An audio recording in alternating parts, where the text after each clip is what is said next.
Alright, what's up YouTubers? This is Big C coming at you with a half unboxing, 'cause it's already out of the box, of the new Horizon Hobby Ecx Temper 1/18 scale 4-wheel drive rock crawler. And if you look on the bottom, it says high torque crawling. It has the mini rock crawler motor, a waterproof electronics that it says there makes a splash, and it comes already with a 7.4 900 mAh nickel metal battery and charger. Says charge ahead there.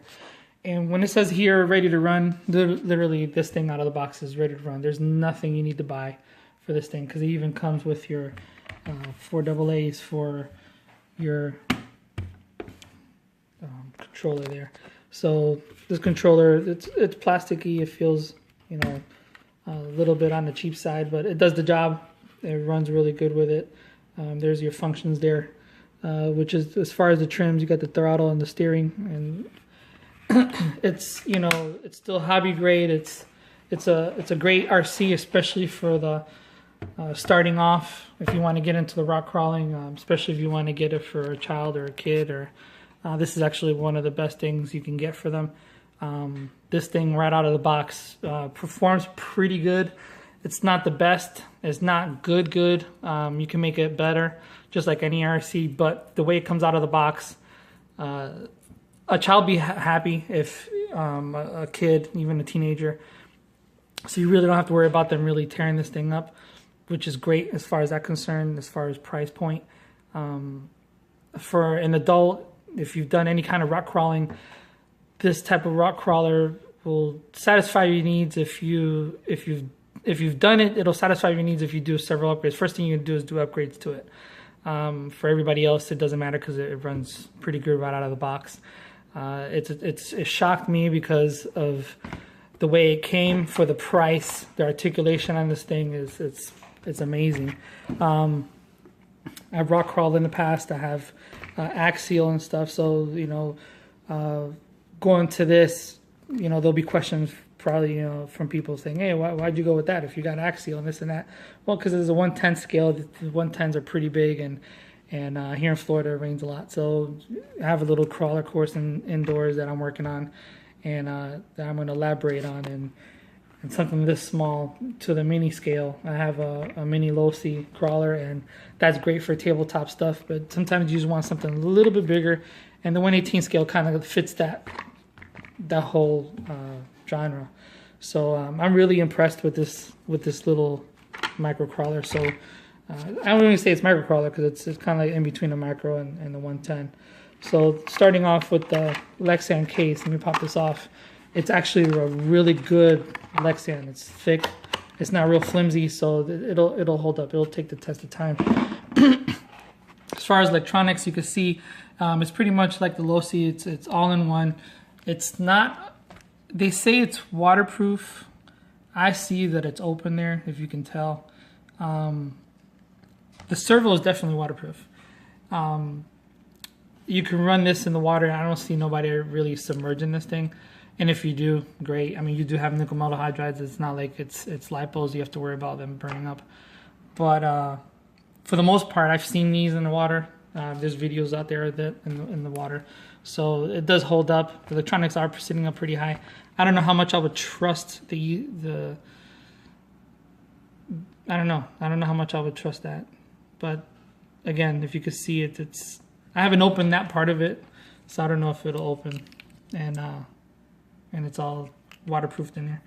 But it's got good connections. It's not bad connections. It's not like the Tamiya connections. So I always change them to Traxxas or to Dean's, and these are pretty good. So I'll probably leave that until I go to a lipo setup. Right off the back, it has aluminum upgrades that it comes right off the box. And to my surprise, these are real bead lockers.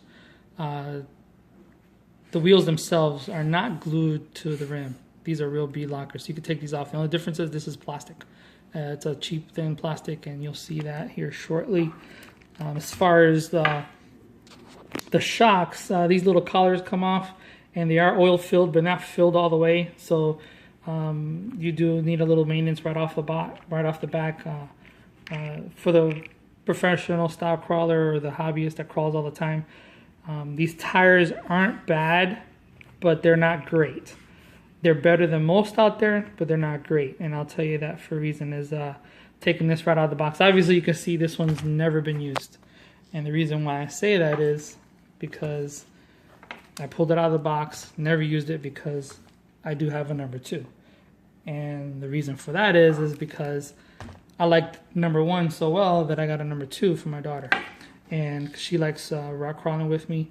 So the reason why I have this comparison and another video later will be, this is straight out of the box. This is how it looks. This is the stock height. Okay. This is no modifications to it as it sits. Now with this one, a lot of potential from this to this. Now with this one, you could tell between the tires, this one has been used, this one hasn't. As far as the plastic, you can see all the scrapes that you'll get from the rocks and stuff, and you know that's going to happen depending on how tight you get into the areas and stuff. But the articulation on this thing, so you can see mine's already has a lazy spot. It kind of stays there because I changed a little of the dynamics of the springs, and what I did is I actually cut a couple coils off the springs. Basically everything that I did on this, there was no money modifications. Everything I did to this was literally, I think I spent $5 on weights, and their wheel weights. They're the great plain ones. If you go to your hobby store, you know which ones they are if you've done a lot of hobbies. Articulation wise, it's the same. It's going to articulate the same exact way as coming out of the box. The only difference is that it's not top heavy anymore. This one, since it's a little bit stiff, when you use it, see it's already falling around. It flops around a little bit, but you still got the same articulation. It just doesn't have the weight behind it. This one, as it sits, it comes out of the box. It's really light. So what I did to this is I added weights to the wheels. That's the only weights I added, was I put weights all inside. And what made it possible is because these came off, the B-lockers, and I was able to take the wheels off.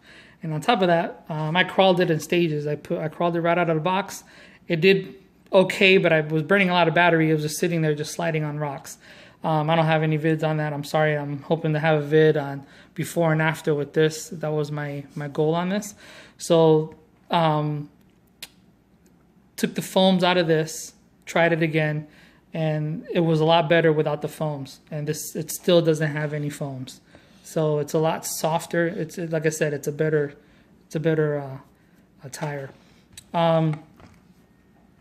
Not only that, is if you notice on the tires itself, I actually took all the center ones out. I went with the scissors, the hobby grade scissors, the ones you use for your Lexan, and I just cut, and you can see. So now it has more bite. So because I did that, this thing is amazing. It went from a pretty good crawler to an exceptional crawler. Now, professional grade, you still don't have all the great electronics, and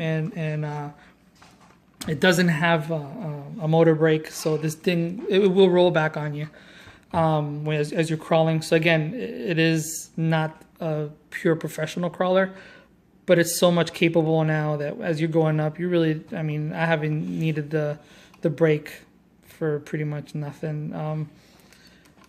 If you're on a steep incline, it just keeps climbing. You don't sit there and it starts to spin on you. So I don't have to worry about it rolling back, because very few occasions that it rolled back on me because of the weight. Once you add some weight to this, it kind of grips on its own.